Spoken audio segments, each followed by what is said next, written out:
Welcome back. So the market's been trying to hold on to steady gains. We are looking at levels of 10,009, 40, 50, thereabouts. That's the story. Maruti is the one that's really revving up after being dropped so badly last several weeks and months. Let's see if the bounce lasts on this one. That's the stock for you today, 1% higher. Let's get back to then some of the stocks that are in focus and are buzzing around. We have Dr. Reddy's on the radar. Some developments with respect to Suboxone today. Ekta is here with the details. Ekta? Well, yes, definitely positive news which is coming for Dr. Reddy's, as IDBI has now lost the bid for re-hearing in the Suboxone case. Now, just to give you a little bit of a background with regards to Suboxone, it is an important drug. It is an anti-drug addiction drug in the US, which IDBI has a patent on. Remember that Dr. Reddy's had launched the drug at risk. In 2018, they had to withdraw it because the litigation in the US went against them. So now that this particular piece of news means that Dr. Reddy's can relaunch the drug in the US markets. But the dynamics have changed quite a bit. The market size is still at around $750 million, but there could be more generic companies that could be selling the drug along with Dr. Reddy's in the US market. That includes Alvogen. There is a possibility that Sandoz is the authorized generic, along with the likes of Mylan also, which could be launching the drug in the US market. So the market size could then dwindle down to even as low as $30 million. The range is wide right now in terms of what Dr. Reddy's could make, anywhere between $30 to around $70 million.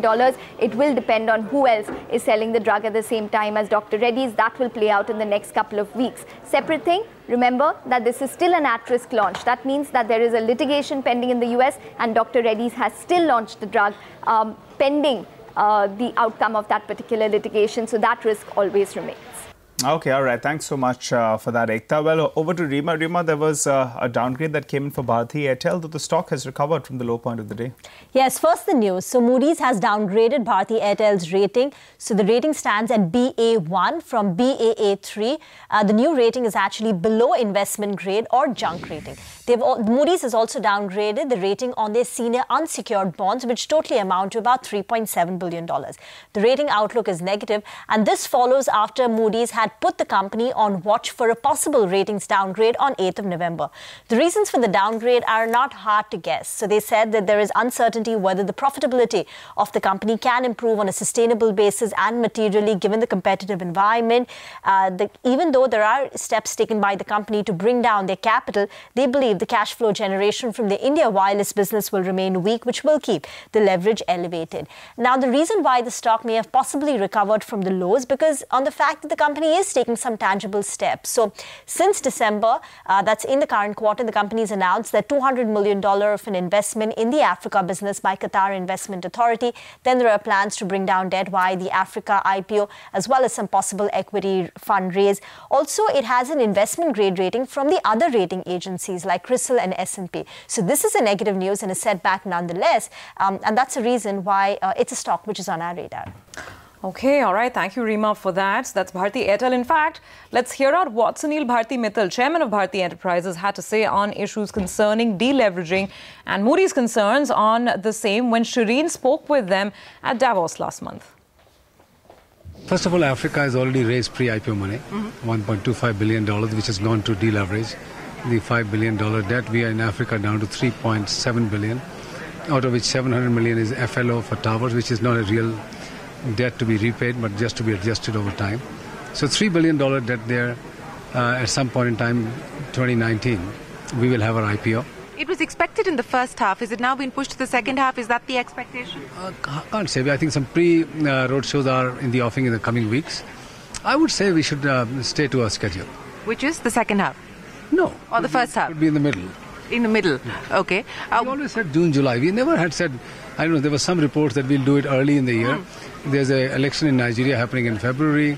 There are one or two other political development, and then we have to have March closing. So it is always June, July. It was never February, March. Okay, so yeah. June, July is the expectation. What's the expectation on valuation given the fact that you did a pre-IPO round at $1.25 billion? Yeah, so take that as a, I would say, lead into the valuation which some private investors have given. Now, depending on when you arrive at that point in time, what are the performance metrics in Africa, how are the markets, it'll all be decided at that point in time. Well, focusing back on earnings then, Mangalam's with us to tell us about Godrej Agrovet. Mangalam? Nigel, the results were not very appetizing, if you must, because the revenue growth of 19% did not percolate down to the company's bottom line. The company's revenue came in at 1,450 crores. However, the net profits declined by about 17.5%, just to about 41 crores. Why was that? Because the EBITDA, that one grew at just about 4.1%. There was a margin compression, and more so on their mainstay business, which is the animal feed business, accounts for anywhere between a third to a half of their revenues. Out there, the margins halved from about 6% to 3.1%. on account of the EBIT falling about 39%. The net profit was supported by an exceptional profit of 12 crores, but despite that was down about 17.5%. That explains why the stock is lower in trade today. Thanks for that. Let's move on now. IDBI Bank is trading in the red after posting a 9th consecutive quarter of net loss. Asset quality is also the worst among Indian commercial banks. Hear out what Rakesh Sharma, MD and CEO of IDBI Bank, had to say about the bank coming out of the PCA framework going forward. The PCA, as you know, today IDBI Bank is in threshold 3, and there are 4 parameters are there. As far as capital is concerned, we are today complied with. Now the second is leveraging, that is also we have complied with the parameters. Only 2 are there which are remaining. One is net NPA. So there is improvement from 17.30, it has declined to 14.0%. And our target is that by 31st March we should be able to bring it down to below 12%, means from threshold 3 we will move to threshold 2. And IRB Infra slips as the margin miss in the Q3 derails the top-line growth. The management tells cnbc TV 18 that they expect improvement in toll revenue in the Q4 of this fiscal. Mumbai-Pune, we have seen almost last 3 years double-digit kind of volume growth itself. Now volume growth is normalizing on the Mumbai-Pune, and there also we have seen hardly 4-5% kind of growth. If we start construction on that 2 Tamil Nadu project in Q1 of FY20 also, then also we should be we will be able to reach the target what we have guided, that is 10,000 crores of top line and around 1,000 crores of PAT.